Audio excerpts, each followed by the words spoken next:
Hello बच्चों, मैं मनोज पांडे आपके अपने इस खूबसूरत और प्यारे से चैनल एमएस कोचिंग इंस्टीट्यूट में फिर से स्वागत करता हूं एक नए वीडियो के साथ। फ्रेंड्स, आज हम लोग चैप्टर नंबर 8 को कंटिन्यू कर रहे हैं, जो कि क्लास 12 फिजिक्स का है, इलेक्ट्रोमैग्नेटिक वेव। तो इसमें हमारा आज का जो टॉपिक है वो इलेक्ट्रोमैग्नेटिक वेव भी है। ठीक है, तो चलिए हम लोग इलेक्ट्रोमैग्नेटिक वेव को समझते हैं कि क्या होता है, और बहुत ही इंपॉर्टेंट टॉपिक है। इसके पहले मैं आपको फिर से याद दिला दूँ कि अगर आप ये सारे नोट्स नोट करना चाहते हैं या पाना चाहते हैं तो ये नोट्स आप हमारे वेबसाइट से नोट कर सकते हैं, जिसका लिंक आपको डिस्क्रिप्शन में मिल जाएगा।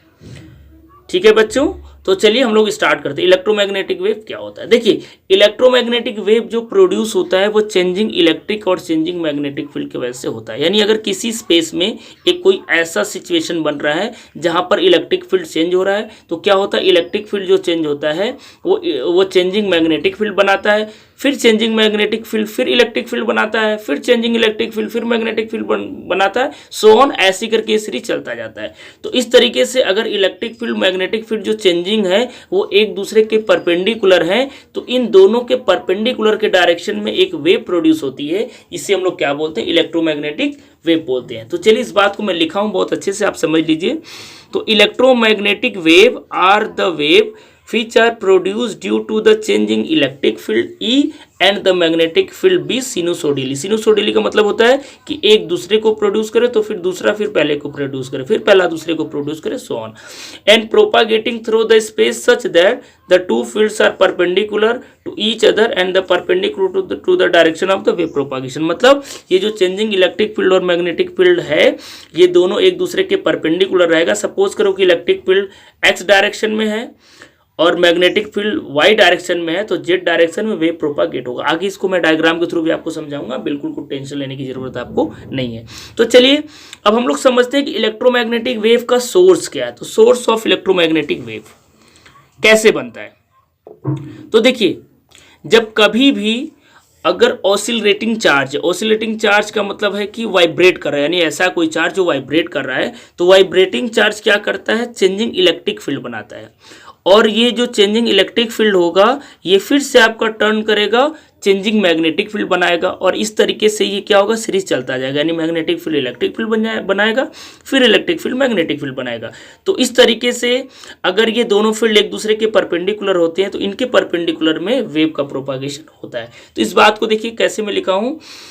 N oscillating charge produce an oscillating electric field in space which produce an oscillating magnetic field which is turn produced to oscillating electric field and so on. The oscillating electric field and magnetic field regenerate each other as the wave propagates through the space। यानी जब एक दूसरे को ये regenerate करते हैं, यानी electric field magnetic field को जनरेट करता है, और फिर मैग्नेटिक फील्ड इलेक्ट्रिक फील्ड को जनरेट करता है, फिर इलेक्ट्रिक फील्ड मैग्नेटिक फील्ड को जनरेट करता है। इस तरीके से दोनों एक दूसरे को जनरेट करते हैं, तो उनके परपेंडिकुलर डायरेक्शन में वेव का प्रोपागेशन होता है।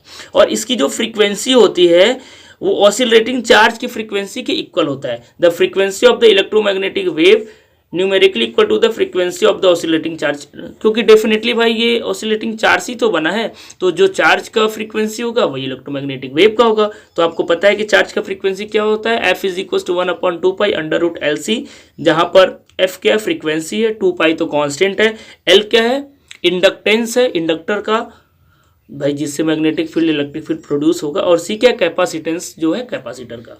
तो इस तरीके से ऑसिलेटिंग चार्ज का ये फ्रीक्वेंसी होता है। तो चलिए हम लोग आगे बढ़ते हैं बच्चों।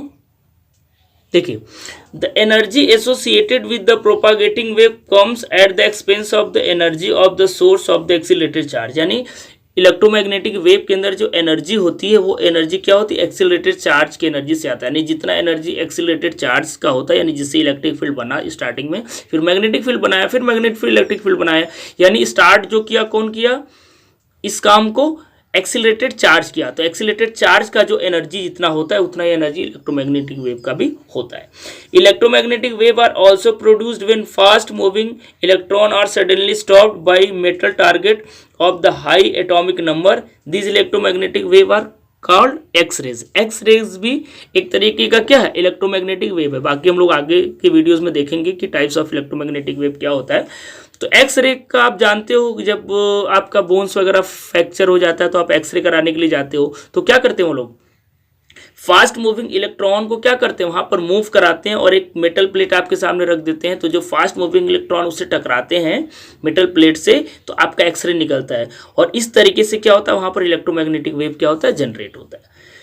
अब आगे हम लोग देखते हैं कि इलेक्ट्रोमैग्नेटिक वेव का जो नेचर होता है वो ट्रांसवर्स नेचर होता है। तो ट्रांसवर्स नेचर क्या होता है, ऑलरेडी आप क्लास 11 में पढ़ चुके हो कि अगर कोई भी वेव प्रोपागेट कर रही है जो कि मीडियम के परपेंडिकुलर है, अगर कोई भी वेव मीडियम के परपेंडिकुलर प्रोपागेशन करती है तो ऐसे वेव को क्या बोलते हैं, ट्रांसवर्स वेव बोलते हैं।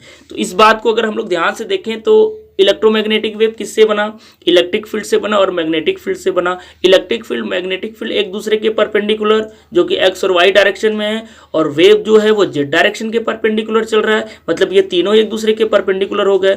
तो ध्यान से अगर आप देखो तो जो इलेक्ट्रोमैग्नेटिक वेव है वो ई और बी, ई मतलब इलेक्ट्रिक फील्ड, बी मतलब मैग्नेटिक फील्ड के क्या परपेंडिकुलर है। तो ऐसे वेव को ही तो हम लोग क्या बोलते हैं, ट्रांसवर्स वेव बोलते हैं। तो देखिए मैं आपको याद कराने के लिए इसको मैं लिखा भी हूँ, क्लास 11 में आप इसको इस तरीके से आप डिफाइन किए थे। देखिए शायद आपको याद होगा क्लास 11 में हम लोग कैसे डिफाइन किए थे, मैं लिख भी दिया हूँ from class 11। If the particle of the medium oscillate perpendicular to the direction of the wave propagation then it is called transverse wave. यानी अगर जो वेव का मीडियम, यानी जिस मीडियम में वेव प्रोपागेट कर रही है, चल रही है, अगर उसका मीडियम वेव के प्रोपागेशन के परपेंडिकुलर होता है तो ऐसे वेव को ट्रांसवर्स वेव बोलते हैं। अब चूंकि इलेक्ट्रोमैग्नेटिक वेव का भी नेचर सेम होता है, इसलिए इलेक्ट्रोमैग्नेटिक वेव को भी क्या बोलते हैं, एक ट्रांसवर्सल वेव बोलते हैं। ठीक है, अब डायरेक्शन ऑफ प्रोपागेशन के लिए देखिए मैं डायग्राम के हिसाब से आपको पूरी तरीके से समझाने का प्रयास करूंगा। पहले हम लोग इसको समझ लेते हैं, ये मैं क्या लिखा हुआ हूं, if E and B are fixed, अगर इलेक्ट्रिक फील्ड हम लोग क्या करें, देखो एक्स डायरेक्शन में फिक्स कर दें, और मैग्नेटिक फील्ड क्या करें, वाई डायरेक्शन में फिक्स कर दें, तो देखिए वेव ऐसे से चल रही है ना, तो वेव का डायरेक्शन क्या हो जाएगा, जेड डायरेक्शन में हो जाएगा। वैसे भी आप अगर वेक्टर लॉ पढ़े हुए हैं तो अगर हम लोग देखें ई क्रॉस बी करें, यानी electric field into magnetic field, जब क्रॉस प्रोडक्ट होता है तो आई जे किस में बदल जाता है, के में बदल जाता है। ये भी आप क्लास 11 में पढ़ चुके हो, आई होप आपको याद होगा। अगर आई जे का क्रॉस मल्टीप्लीकेशन करें तो के फॉर्म में बदलता है। वैसे अगर ई क्रॉस बी करेंगे तो क्या हो जाएगा, इलेक्ट्रोमैग्नेटिक वेव के फॉर्म में बदल जाएगा ना, क्योंकि ई और बी एक दूसरे के, भाई आई क्या होता है, unit vector along X direction, J क्या होता है, unit vector along Y direction. तो इन दोनों का जो मतलब मल्टीप्लीकेशन के बाद जो के कह पाएगा, ये क्या होता है, unit vector along Z direction, मतलब आई क्रॉस जे का वैल्यू हमेशा के बराबर होता है। वैसे ही ई क्रॉस बी का वैल्यू हमेशा इलेक्ट्रोमैग्नेटिक वेव के बराबर हो जाएगा। ठीक है, तो इस तरीके से आप वेव के प्रोपागेशन को समझ सकते हो। फिर से एक बार मैं आपको समझा देता हूं। देखिए unit vector along X direction, unit vector along J direction, मतलब आई डॉट जे करेंगे तो के का डायरेक्शन किधर हो जाएगा, जेड डायरेक्शन में हो जाएगा। इस तरीके देखिए इलेक्ट्रिक फील्ड किसके परपेंडिकुलर है या किसके देखो पैरेलल है, एक्स एक्सिस के, ये जो लाइंस है वो इलेक्ट्रिक फील्ड को शो करिए। ये जो लाइंस है ये किसके पैरेलल है, वाई के, यानी मैग्नेटिक फील्ड का डायरेक्शन वाई डायरेक्शन में। तो देखिए जो वेव प्रोपागेट कर रही है, ये जो है ये पूरा स्ट्रक्चर, ये क्या वेव का प्रोपागेशन, किस तरीके से इसको आप और आगे बढ़ा सकते हो। तो जो वेव का प्रोपागेशन होगा बच्चों हमेशा जेड डायरेक्शन में होगा, हमेशा इन दोनों इलेक्ट्रिक फील्ड और मैग्नेटिक फील्ड के परपेंडिकुलर होगा। एक बात आपको और याद रखना है कि अगर E का वैल्यू माइनस एक्स डायरेक्शन में ले लें और B का वैल्यू माइनस वाई डायरेक्शन में ले लें तो Z का भी वैल्यू माइनस में नहीं जाएगा, अभी भी ये प्लस में जाएगा, क्योंकि माइनस इंटू माइनस क्या हो जाता है, प्लस हो जाता है, तो K डायरेक्शन में ही जाएगा। यानी इस तरीके से आप डायरेक्शन को भी इलेक्ट्रोमैग्नेटिक वेव को समझ सकते हैं। चलिए अब इस सीरीज को आगे बढ़ाते हैं हम लोग। चलिए अब हम लोग देखेंगे कि इलेक्ट्रोमैग्नेटिक वेव का इक्वेशन क्या होगा। देखिए इलेक्ट्रोमैग्नेटिक वेव का कोई स्पेसिफिक इक्वेशन नहीं होता है, क्योंकि इलेक्ट्रिक फील्ड और मैग्नेटिक फील्ड के ऑसिलेशन से बनता है। इसीलिए हम लोग जब भी इलेक्ट्रोमैग्नेटिक वेव का इक्वेशन लिखेंगे तो हम लोग इलेक्ट्रिक फील्ड का और मैग्नेटिक फील्ड का एक्चुअल में इक्वेशन लिखते हैं। ठीक है, तो electromagnetic wave form due to oscillation of electric field and magnetic field, so we can write equation of E and BR, E मतलब electric field, B मतलब magnetic field। तो EX is equals to E naught sine KZ minus omega T. आपको याद होगा alternating current में आप इस तरीके से पढ़ते थे, A is equal to A naught sine omega T, उसी फॉर्म में हम लोग लिखते हैं। तो EX यहाँ पर क्या शो कर रहा है, इलेक्ट्रिक फील्ड जो एक्स डायरेक्शन में है, E नॉट मतलब peak value of electric field, sine K Z मतलब कि इलेक्ट्रिक फील्ड का जो वेव का डायरेक्शन है वो जेड डायरेक्शन में, जहाँ पर के को क्या बोलते हैं, वेव नंबर बोलते हैं, और माइनस ओमेगा टी मतलब ये क्या, फेज डिफरेंस है। ऑलरेडी ये सब आप पढ़ चुके हो। ठीक है।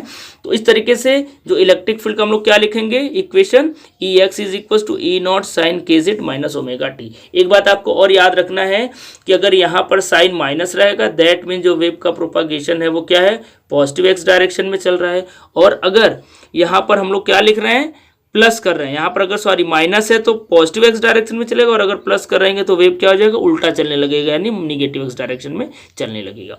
इसी तरीके से अगर हम लोग मैग्नेटिक फील्ड का भी लिखना चाहें तो क्या हो जाएगा, and B is equals to, तो बी वाई मतलब मैग्नेटिक फील्ड जो है वो वाई डायरेक्शन में है, B naught sine K Z minus omega T. वही बी नॉट मतलब peak value of magnetic field, और के यहाँ पर वेव नंबर, जेड लिखने का मतलब है कि जो वेव का डायरेक्शन है वो जेड डायरेक्शन में है, और माइनस रहेगा तो पॉजिटिव एक्स डायरेक्शन में, सॉरी पॉजिटिव जेड डायरेक्शन में, और यहाँ पर प्लस लिखेंगे तो निगेटिव एक्स डायरेक्शन में।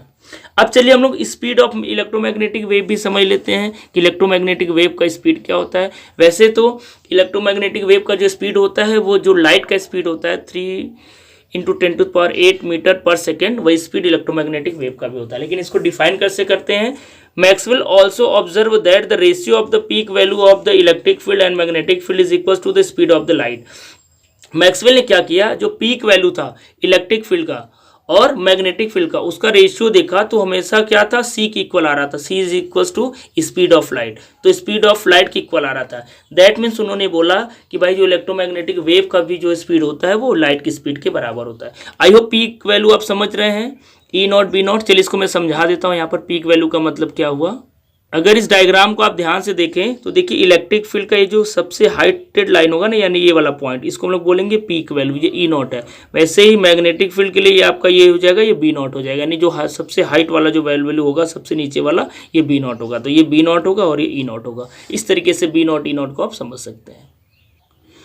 तो बच्चों इस तरीके से हम लोग ई नॉट और बी नॉट का अगर रेशियो निकालें तो वो सी के इक्वल होगा, वो स्पीड ऑफ लाइट होता है। और उन्होंने क्या बोला, electromagnetic wave travel with the speed C, मतलब speed of light in the vacuum which is given by, और जो स्पीड ऑफ लाइट का जो वैल्यू होता है वो क्या होता है, 1/ε0 म्यू नॉट, ठीक है। और म्यू नॉट का वैल्यू आपको पता है 4 × 10⁷ वेबर पर एम्पियर मीटर होता है, और एप्सिलॉन नॉट का वैल्यू आपको पता है 8.85 × 10⁻⁻12 कूलाम स्क्वायर पर न्यूटन मीटर स्क्वायर होता है। तो इन दोनों वैल्यूज को अगर आप यहाँ पर रख के सॉल्व करोगे तो आपको देखना है सी का वैल्यू 3 × 10⁸ मीटर पर सेकेंड आएगा। तो इस तरीके से इलेक्ट्रोमैग्नेटिक वेव का जो स्पीड होगा वो लाइट की स्पीड के इक्वल होगा।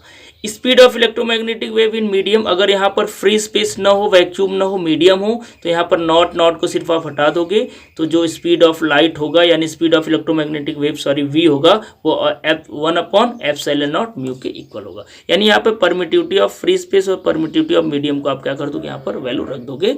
तो इस तरीके से आप इलेक्ट्रोमैग्नेटिक वेव की स्पीड को निकाल सकते हो। तो आई होप ये पूरा जो टॉपिक है इलेक्ट्रोमैग्नेटिक वेव आपको समझ में आया होगा।